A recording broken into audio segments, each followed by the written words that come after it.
Street Journal op-ed, quote, China's superior economic model, that was the title, and said the free market, shareholder-only model is being thrown onto the trash heap of history.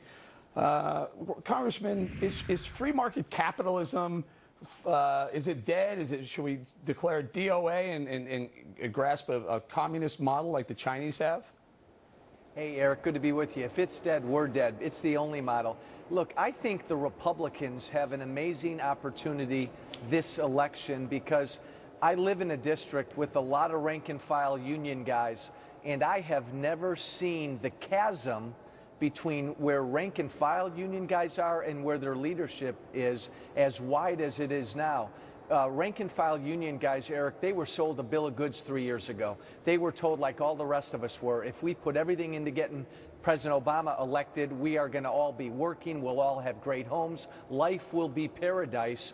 3 years later, these guys are not working and they're upset. And the Republicans have a great opportunity to show them that that our free market, our capitalist approach is more in line with what they need to do because they haven't worked in 3 years, these guys. Right. Let's talk about this for a second. SEIU, as the union, has about 2 million members. Andy Stowe, the leader of that group for, I think he was with the SEIU almost 15 years. He recently stepped down. A frequent visitor to the White House, 57 visits to the White House in the first year of Mr. Obama's term. Now, what we need to point out, though, is that now he's saying China's better. We need to point something out. Unions are pro-labor, right? They talk about a minimum wage. They talk about better conditions for workers. Where in the world are worker conditions worse than in China and some of the other Asian countries? They're atrocious over there. That's what's so embarrassing, Eric, and I'm so glad that you're pointing this out. We up here in Capitol Hill got to do a better job of articulating the fact that this president is so anti-market and so anti-business. And it's clear to me that his only path to try to get elected, and we're seeing it with this Occupy Wall Street crud, is his only path to getting reelected is to spout this class warfare stuff, to sort of pit us against each other. And again, going right at union guys and girls, and I'm telling you, they're not going to listen to him this time because they're not working.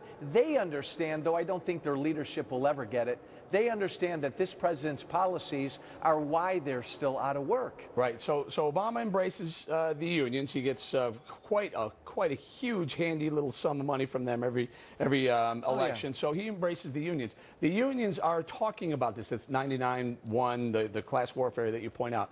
Class warfare is the foundation for communism. So here, do the math. Follow the money here. By the way, Congressman, off the beaten track here a little bit, have you ever heard of Occupy Beijing or Occupy Tiananmen Square? No, and that's where they should be, Eric.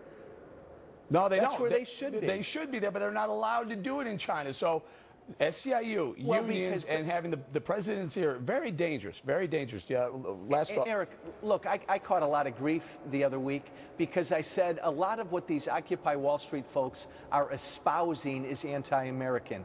And when you espouse socialist or communist ideas over what makes this country great, I'm sorry, that's anti-American. Most importantly, it does nothing for men and women who work. All right, Congressman Joe Walsh, thank you for joining us again. Love having you on.